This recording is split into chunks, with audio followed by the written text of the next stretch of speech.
मैं तो सवाल ये पूछ रही थी कि आगे मौका मिलेगा कि नहीं मिलेगा। आज उत्तर प्रदेश के नेता, जो आप तो सबसे बड़े प्रदेश को रिप्रेजेंट कर रहे थे ना सर, आपको दो शब्द कहने का मौका नहीं मिला स्टेज पर। ये कोई ऐसा प्रश्न तो नहीं था जिस पर आप इतना नाराज होने लगे सर। मैं हनुमा आचार्य जी के पास जा रही हूँ। नाराज नहीं हो रहा था, मैं नाराज नहीं हो रहा था। मैं तो आपने कहा रेत का किला है, मैं कह रहा हूँ कि जिस तरीके से आपने मैंने तो नहीं तिवारी जी, मैंने तो सिर्फ एक छोटा सा सवाल पूछा था कि आप लोगों ने तो इसका समर्थन किया था, अब आगे स्वागत करेंगे कि नहीं करेंगे, बस इतना सा सवाल था। आगे जवाब दे दीजिएगा। हनुमा आचार्य जी, आप लोग एकजुट हुए, मजबूती दिखाई आप लोगों ने, और मजबूती के साथ आप लोगों ने यह भी बता दिया कि अब आगे आप सीट शेयरिंग की तरफ देखेंगे, सीट शेयरिंग पर आप लोग चर्चा करेंगे। लेकिन इन सब के बीच सिलेबस तो कहीं चेंज नहीं हो गया, क्योंकि ना वन नेशन वन इलेक्शन पर किसी भी नेता ने एक शब्द नहीं बोला। संसद सत्र पर जरूर बोल गए, लेकिन देश भर में आज जिस बात की चर्चा हो रही है उस पर एक शब्द नहीं आया इस बैठक से। देखिए, अगर भारतीय जनता पार्टी अलग अलग तरीके के प्रयोग करना चाहती है, जो उसने पहले यूसीसी से करना शुरू किया, वहां बात नहीं बनी, फिर कर्नाटक में एक प्रयोग किया, बजरंग दल बजरंग बली की बात की, वहां बात नहीं बनी, उसके बाद फिर एक कास्ट बेस्ड आरक्षण पे करना शुरू किया, वहां बात नहीं बनी, मध्य प्रदेश में एक एक करके उनके नेता उनको छोड़ के जा रहे हैं, तो ये भी दिखने लगा कि मध्य प्रदेश हारने वाले हैं। तो इस तरह से अलग अलग तिकड़म जुटाने के बाद फाइनली उन्होंने सोचा कि ये वन नेशन वन इलेक्शन पे बात करेंगे। तो ये जो सिलेबस बदलने की बात है, ये केवल भारतीय जनता पार्टी करती है। हमारा सिलेबस एक ही है, हमारा सिलेबस लोकतंत्र है, हमारा सिलेबस संविधान है, और हमको इन सब तिकड़मों के पार इस देश के लोगों के बारे में सोचना है, उनके मुद्दे उठाने हैं, उसमें हम लोग सब एक हैं। तो आप ये जो सिलेबस बदलने की बात कर रहे हैं, आप समझ रहे हैं कि किस डर के कारण ये सिलेबस बदलने की बात होती है, किस डर के कारण अलग अलग तरीके से प्रयोग किए जाते हैं। और ये चाहा जाता है क्योंकि पिच इस बार जो इंडिया गठबंधन है उसने खेली है।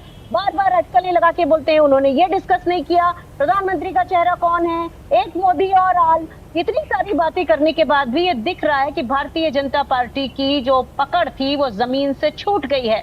आरएसएस को भी पता है, और ये उन्होंने कहा है कि मोदी जी जो है अब अपनी उस तरह से भीड़ नहीं जुटा सकते। मोदी जी के आपने कहा इंडिया गठबंधन से ये लोग डरे हुए हैं। अभी प्रेम शुक्ला जी जिक्र कर रहे थे कि क्या 2019 में भी इंडिया गठबंधन बन गया था, क्योंकि पहली बार नहीं है जब प्रधानमंत्री ने जिक्र किया हो या बीजेपी सरकार की तरफ से ये बातें कही गई हो। वन नेशन वन इलेक्शन की बात तो रखती आई है भारतीय जनता पार्टी, तो क्या उस वक्त पे इंडिया गठबंधन देख लिया था प्रेम शुक्ला जी की पार्टी ने, जो वो पहले बात करते प्राची जी?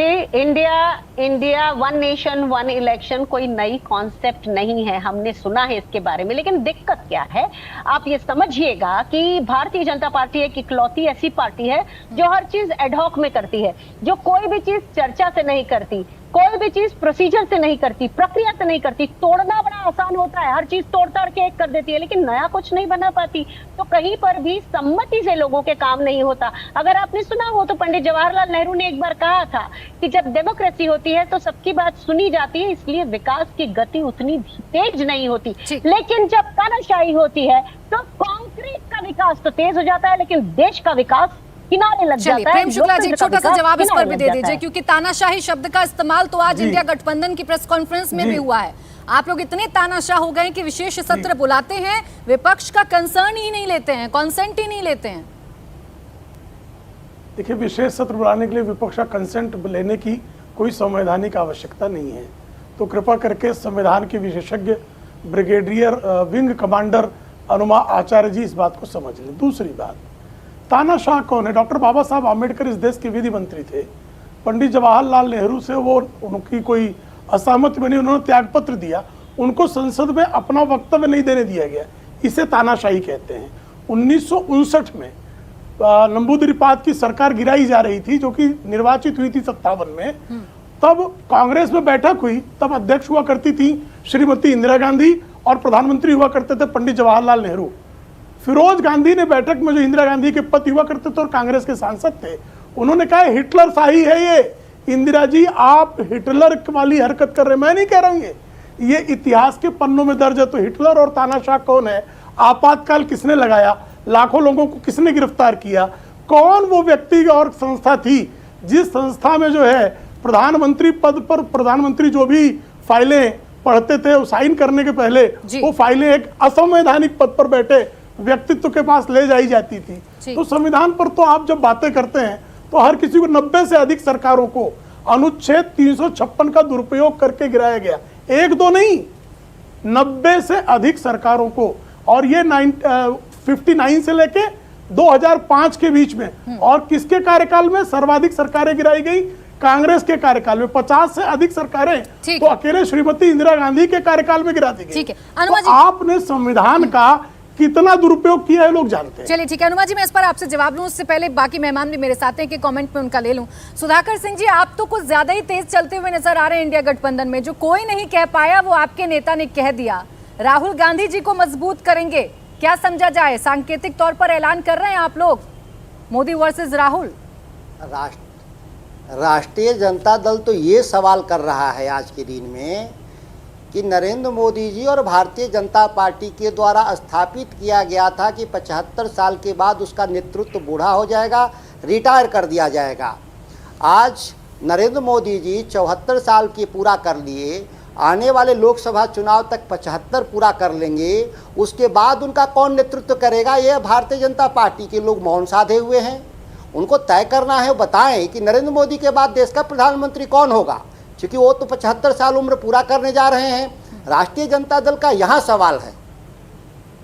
सुधाकर सिंह जी, आप तो मैं बात कर रही हूँ आपसे इंडिया गठबंधन पे, आपके ऐलान का। आप तो इनकी पार्टी में क्या हो रहा है मुझे ये बताने लगे। प्रेम शुक्ला जी इस बात का जवाब दे देंगे, लेकिन ये बताइए आप बहुत फास्ट चल रहे हैं क्या? जो कोई नहीं देख पाया, जो कोई नहीं बता पाया, वो आप बता रहे हैं। दे दूं मैं, आप जवाब दे दें या प्राची जी बता दें, लेकिन ये तो सवाल है ही देश के सामने। आप पूछ रहे हैं कि इंडिया का गठबंधन का नेता कौन है? अनुमति देता हूं। चलिए ठीक है सुधाकर सिंह जी, मैं तो आपसे सवाल पूछ रही थी इंडिया गठबंधन पर लेकर, लेकिन आपको इंटरेस्ट एनडीए और बीजेपी में ज्यादा है। प्रेम शुक्ला जी इसका जवाब दें, उससे पहले प्रेम शुक्ला जी, दो मेहमान और हैं, उनको चर्चा में ले आऊं। अरुण कुमार जी, सुधाकर सिंह जी के गंभीर सवाल कि आप जिस तरीके की बातों का जिक्र किया करते थे वो बातें अब एनडीए और इंडिया में खत्म हो गई हैं। और घनश्याम तिवारी जी चुनौती दे रहे थे कि आप लोगों को अपने गठबंधन का पता नहीं, ताका झांकी आप पड़ोस के घर में कर रहे हैं।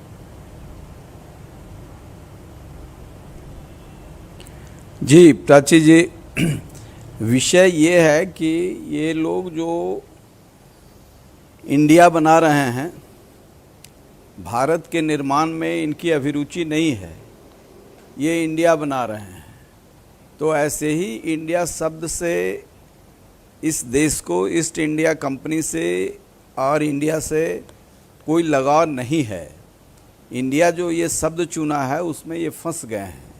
यह देश भारत है और एनडीए में भारतीय जनता पार्टी मजबूती से भारतीय संस्कृति को आगे बढ़ाने का काम कर रही है। ये लोग छटपटा रहे हैं इसलिए कि एनडीए के भी कई साथी वहाँ गए हैं।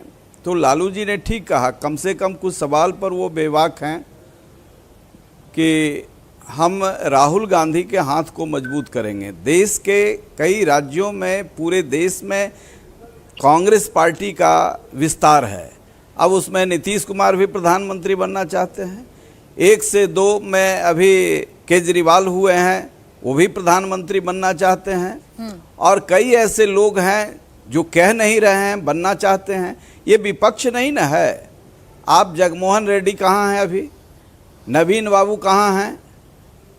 बहन मायावती जी कहाँ हैं? ये भाजपा के समर्थक नहीं हैं, लेकिन विपक्ष हैं। तो यही इंडिया नहीं है। भारत बनाते, भारत के सवालों के साथ जुड़ते, तो उसमें दलितों की बहुत बड़ी नेता हैं।